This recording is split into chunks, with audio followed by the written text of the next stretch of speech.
1960 Chile tsunami, May 22, 1960, 3:11 p.m. local time. The most powerful earthquake ever recorded, magnitude 9.5, tears open the Chilean coast like a zipper of destruction. The rupture zone stretches for 600 miles, longer than the distance from New York to Detroit. But the earthquake is just the opening act. The Pacific Ocean responds with primal fury. Waves 80 feet tall, 8 stories of liquid destruction, slam into the South American coastline with the force of 1,000 freight trains. Entire fishing villages are scraped from the map. Forests are uprooted and hurled inland like matchsticks. But this tsunami has ambitions beyond Chile. It's about to teach humanity a terrifying lesson. The ocean has no borders. Racing across the Pacific at 400 miles per hour, these waves become the first truly global tsunami in recorded history. Hawaii, 6,000 miles away, watches in horror as 30-foot walls of water obliterate Hilo's waterfront. The waves arrive 15 hours after the Chilean earthquake, giving residents just enough time to witness their approaching doom. Japan, on the other side of the world, sees its harbors transformed into churning cauldrons of debris and death. The Philippines, New Zealand, Australia, every Pacific nation becomes a target. This isn't just a Chilean disaster anymore, it's a planetary event, proving that in our interconnected world, the ocean's rage knows no boundaries. Over 6,000 people die across multiple continents, but the real casualty is humanity's innocence. For the first time, we understand that a single geological event can threaten every coastline on Earth simultaneously. Before we continue this journey through nature's most devastating forces, make sure you're subscribed and hit that notification bell. What we're about to explore will change how you see every coastline, every calm sea, every peaceful harbor. Trust me, by the end of this countdown, you'll understand why the ocean demands our absolute respect. 1771, Ryukyu Islands Tsunami. April 24, 1771. The Ryukyu Islands, a peaceful chain between Japan and Taiwan, experience what locals will remember as the day the sea stood up. A magnitude 7.4 earthquake seems almost modest compared to what we've just witnessed. But sometimes, it's not about the size of the trigger. It's about what that trigger unleashes. The seafloor doesn't just shift, it collapses, creating an underwater avalanche that displaces billions of tons of water in seconds. Waves over 130 feet tall, taller than a 10-story building, rise from the ocean like liquid skyscrapers. These aren't waves anymore. They're moving walls of annihilation. The water doesn't crash. It engulfs, swallowing entire islands beneath its mass. Villages that have weathered centuries of storms are erased in minutes. Ancient temples, family shrines, generations of culture, all consumed by the advancing wall of water. The waves don't discriminate between the sacred and the mundane. Everything becomes debris. The death toll is staggering. Over 12,000 people, representing 1/3 of the entire population. Imagine that. 1 in every 3 people you know, gone. Families, communities, entire bloodlines wiped from existence in a single afternoon.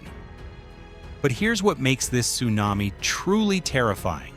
Some reports claim that smaller islands were completely submerged, never to be seen again. The ocean didn't just kill, it consumed. It swallowed pieces of land whole, redrawing the map with casual, devastating efficiency. 2011 Tohoku Tsunami, March 11, 2011, 2:46 p.m. local time. Japan, the most tsunami-prepared nation on Earth, faces its ultimate test. A magnitude 9.0 earthquake, the most powerful ever recorded in Japan, ruptures 300 miles of sea floor. The displacement is so massive it shifts the Earth's axis and shortens the length of a day by 1.8 microseconds. The planet itself is wounded. The tsunami that follows reaches heights of 130 feet in some areas. It travels up to 6 miles inland, turning rice paddies into temporary ocean floor. But this isn't ancient history. This is the smartphone age. The world watches in real time as the ocean devours everything in its path. Cars flee down highways, racing against walls of black water filled with houses, boats, and the debris of shattered lives. The wave moves like a slow-motion avalanche, unstoppable and methodical. It overruns 40-foot seawalls as if they were sandcastles, mocking decades of engineering and preparation. The footage is hypnotic and horrifying. We watch airports flood in minutes. We see entire towns swept away like toys. We witness the moment when human civilization meets unstoppable natural force and loses. Over 18,000 people die, but the horror doesn't end there. The tsunami triggers the Fukushima nuclear disaster, proving that modern technology is helpless against ancient forces. Radiation leaks into the ocean, contaminating the very element that spawned the disaster. This tsunami doesn't just kill, it poisons. It leaves a legacy of contamination that will outlive everyone watching this video. 1896, Sanriku Tsunami. June 15, 1896. Japan's Sanriku coast experiences what scientists now call a tsunami earthquake, a seismic event that seems deceptively mild but generates disproportionately massive waves. The earthquake registers magnitude 7.6, powerful but not catastrophic. People feel the shaking, assess the damage, and begin to relax. Children return to playing, fishermen prepare their nets for the evening catch. This is their fatal mistake. What they don't realize is that this particular earthquake has a sinister specialty. It's perfectly designed to displace massive volumes of water while causing minimal land damage. It's a tsunami generator disguised as a moderate earthquake, a wolf in sheep's clothing. The waves that follow reach 125 feet in height, a 12-story wall of destruction racing toward unsuspecting coastal communities at highway speeds. Because the earthquake seemed manageable, people haven't evacuated. They're going about their evening routines when the ocean arrives with prehistoric fury. The first sign isn't the wave, it's the sound. A roar like 1,000 trains, growing louder by the second. Then, the horizon changes. What should be sky becomes water, a vertical wall stretching across their entire field of vision.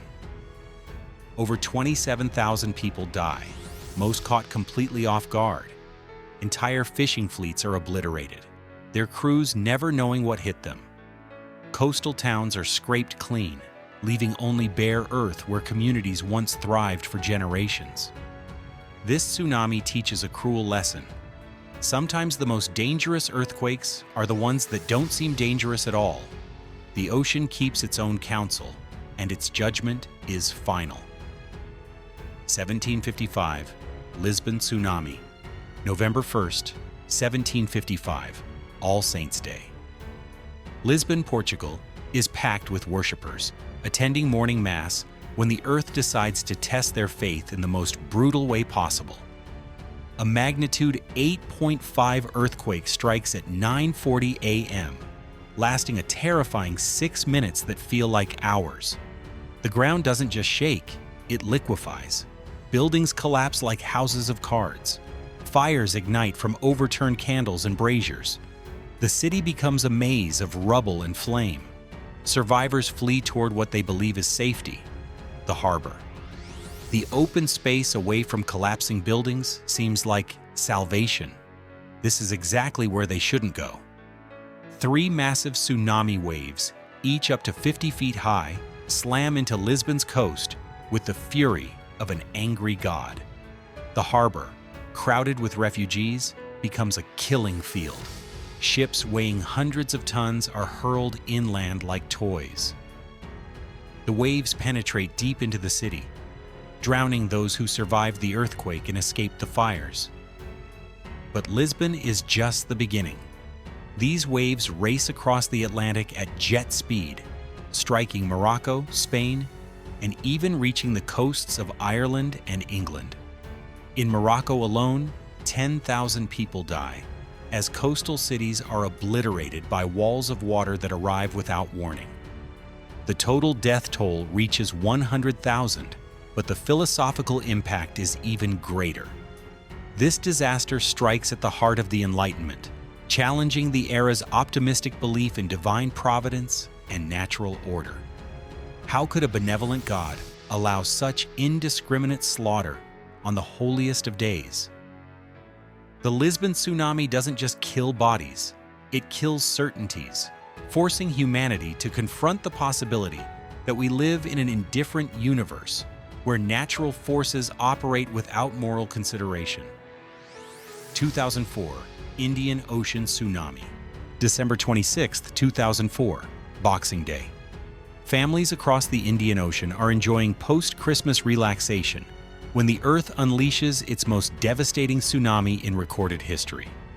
At 7:58 a.m. local time, a magnitude 9.1 earthquake ruptures 1,000 miles of sea floor off the coast of Sumatra.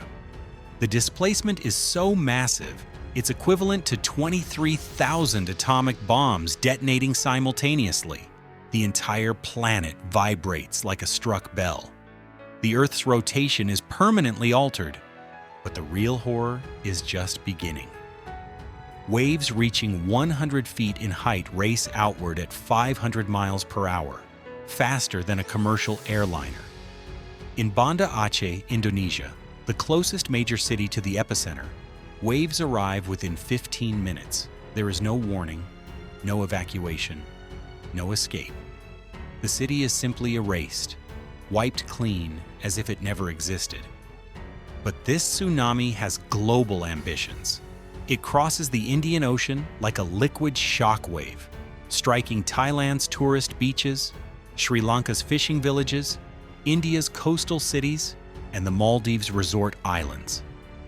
Hours later, it reaches Somalia and Kenya on the African coast, proving that no distance is too great for the ocean's vengeance. The footage from this disaster is seared into human memory. Tourists filming the receding ocean, unaware they're documenting the prelude to their own destruction.